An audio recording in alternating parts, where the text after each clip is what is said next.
Sementara itu warga di Pematang Siantar, Sumatera Utara mengabaikan imbauan jaga jarak saat antre pembagian bantuan sembako. Petugas yang berjaga tidak mampu membuat warga tertib, bahkan ada warga yang tidak mengenakan masker.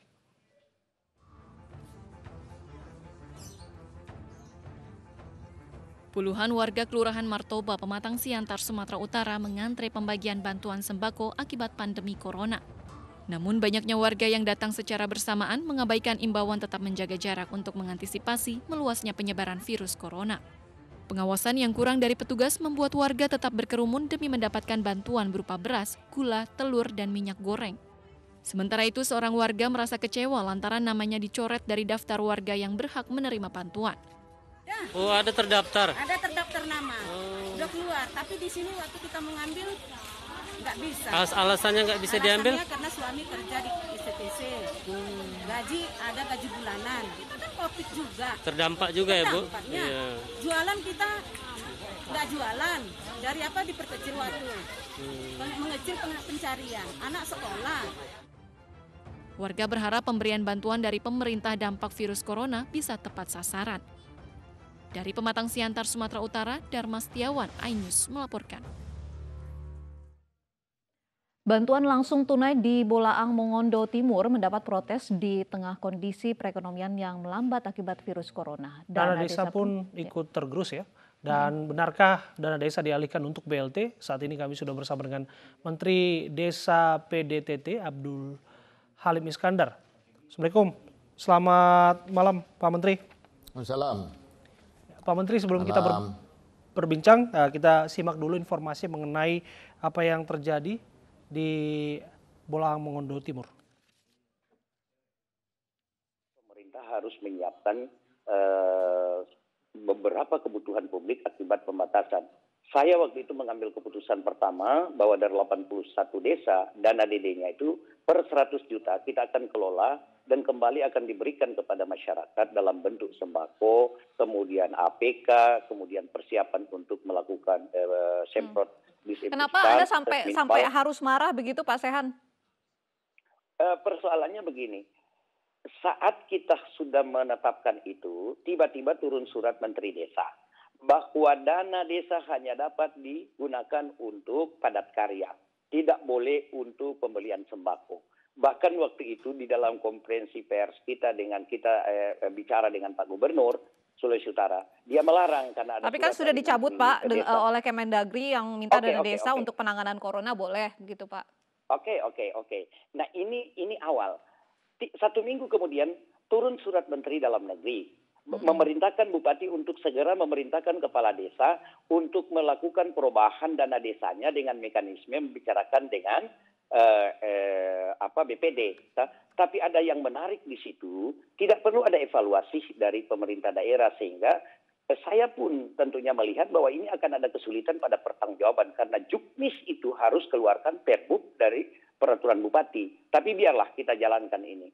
Nah, minggu berikut turun lagi surat Menteri Desa membatalkan yang pertama dan memerintahkan untuk dapat dilakukan juga untuk BLT. Nah, persoalannya dari Menteri Sosial juga menurunkan surat untuk BLT. Maka dua dinas ini antara Dinas Pemberdayaan Masyarakat dan Pemerintahan Desa serta Dinas Sosial itu melakukan pendataan itu begitu kesulitan. Nah, di mana awal pertama? Karena saya sudah menurunkan bantuan kepada masyarakat, tapi terkendala Mbak, terkendala oleh masyarakat yang dapat PKH tidak boleh dapat, yang mendapatkan BLT dari 2 kementerian tidak boleh dapat.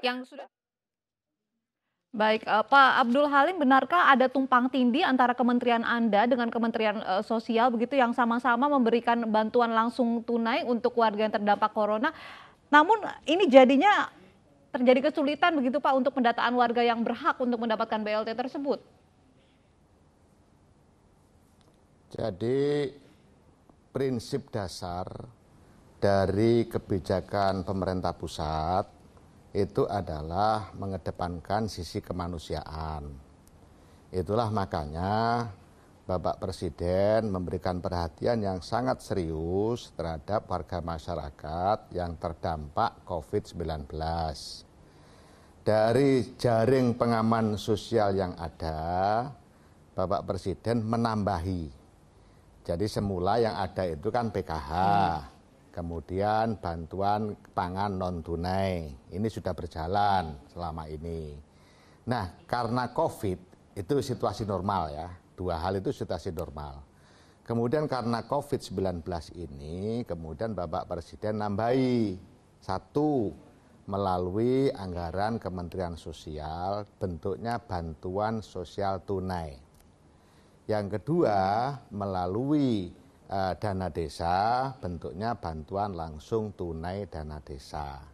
Nah, semua ini, empat-empatnya ini, nanti ditambah satu lagi, kartu prakerja.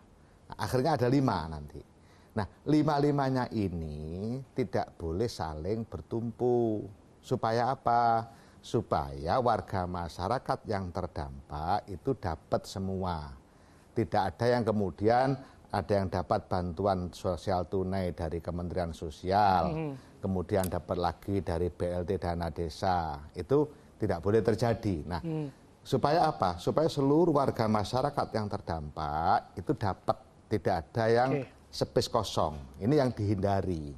Harapannya Pak Presiden ingin agar seluruh warga masyarakat terdampak itu mendapatkan jaring pengaman sosial dari masyarakat. Belum lagi yang di kota. Di kota bukan sekedar dana tunai, tapi juga sembako. Misalnya Jabodetabek. Mereka-mereka yang tidak boleh mudik, itu juga diperhatikan oleh Bapak Presiden dengan memberikan sembako. Nah, jadi semua itu konteksnya harus dilihat pada kepentingan kemanusiaan. Jadi tidak boleh double-double begitu ya Pak ya. Jadi penerima BLT tidak boleh menerima PKH dan juga sebaliknya. Tapi Pak, BLT ini menurut Bupati Bolaang Mongondo tidak jelas Pak turunnya kapan. Belum lagi hal ini menyebabkan sembako bantuan itu justru menumpuk, birokrasi yang panjang tidak bisa dibagikan langsung kepada masyarakat. Jadi BLT dana desa itu bersumber dari dana desa. Jadi ada 3 hal ya. Ada 3 hal yang harus dibiayai atau digunakan dana desa. Jadi posisi Kementerian Desa adalah memberikan satu skala prioritas penggunaan dana desa. Dalam konteks COVID, dana desa digunakan 3 hal. Pertama, untuk kepentingan pencegahan dan penanganan COVID-19. Ini pertama kali kita keluarkan. Bentuknya apa? Melakukan sosialisasi, penyemprotan disinfektan, penyiapan tempat-tempat cuci tangan pakai sabun, pakai air mengalir, penyiapan tempat isolasi desa, mengantisipasi berbagai kemungkinan. Kemudian setelah ini ya, untuk COVID-19 juga untuk padat karya tunai desa. Nah, 2 hal ini adalah sebuah kebijakan yang sudah terakomodasi di dalam Permendes nomor 11 tahun 2019. Di sana sudah ada, sehingga saya tidak merubah peraturan Menteri Desa karena hanya dua-duanya sudah Pak Menteri, mohon maaf saya potong Pak Menteri. Kemudian satu lagi. Halo? Ya, silakan Pak Menteri. Nah, jadi 2 ya, itu sudah cukup surat edaran semula. Kemudian muncul lagi ya tambahan kebijakan pemerintah, Pak Presiden menghendaki agar dana desa bisa juga digunakan untuk bantuan langsung tunai desa. Nah, karena untuk BLT ini belum ada payungnya, di Permendes nomor 11, maka saya melakukan perubahan Permendes. Keluarlah Peraturan Menteri Desa nomor 6 tahun 2020. Jadi pada hakikatnya tidak ada perubahan kebijakan. Yang ada adalah penambahan kebijakan. Semula hanya untuk pencegahan dan penanganan COVID-19 dan padat karya tunai desa. Kemudian ada kebijakan baru penambahan untuk bantuan langsung tunai desa. Dan itu semua ada rumusnya, ada aturannya. Baik. Gitu kalau payung hukumnya sudah dijelaskan, pertanyaan berikutnya adalah cetak biru BLT dana desa ini rujukan datanya untuk 12 juta masyarakat miskin ini tahun berapa? Apakah ini mungkin berubah dengan situasi ekonomi yang seperti ini? Karena ini angka yang tidak sedikit, ada 22 triliun pagu anggaran dana desa yang disiapkan untuk warga. Jadi begini, dana desa ada 3 klaster di dalam Permendes.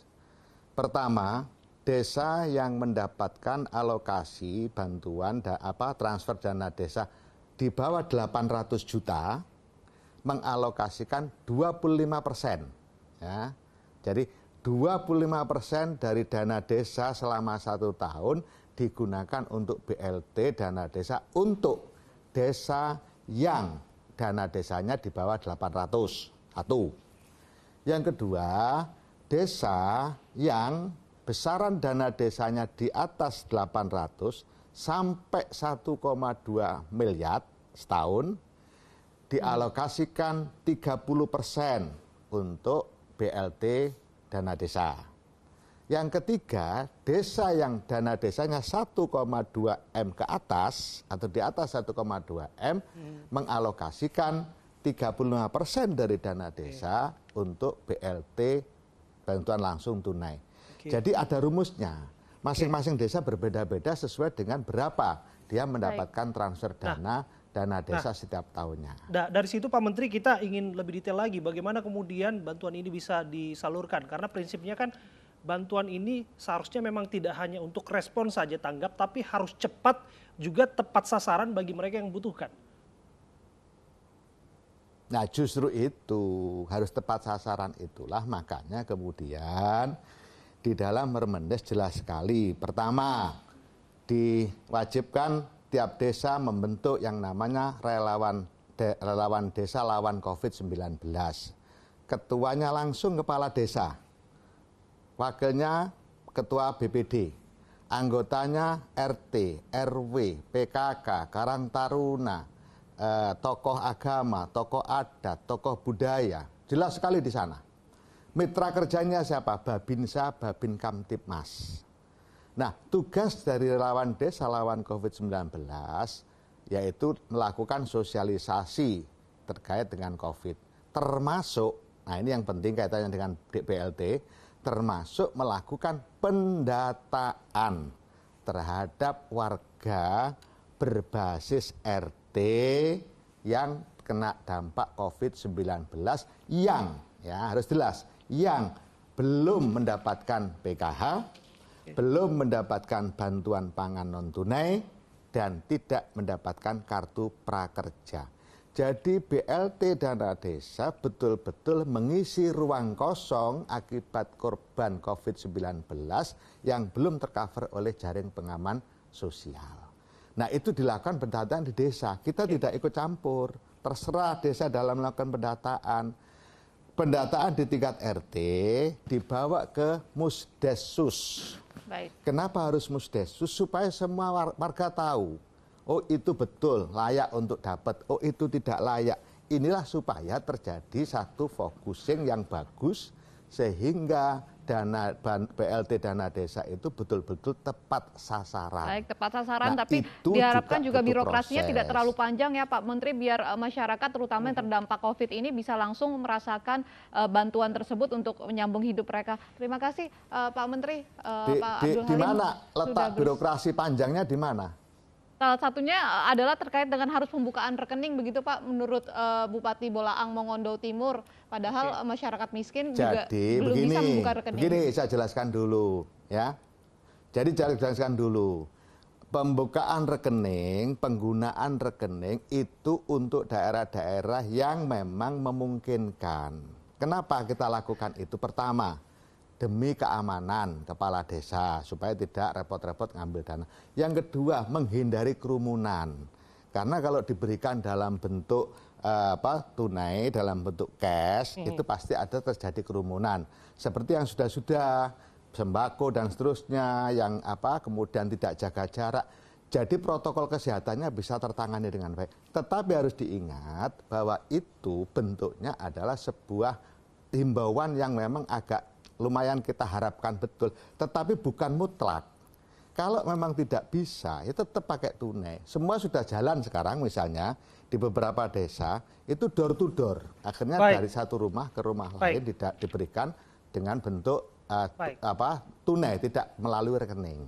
Ya, terima kasih untuk informasi Anda, Pak Menteri sudah berbincang bersama kami, Menteri Desa dan PDTT.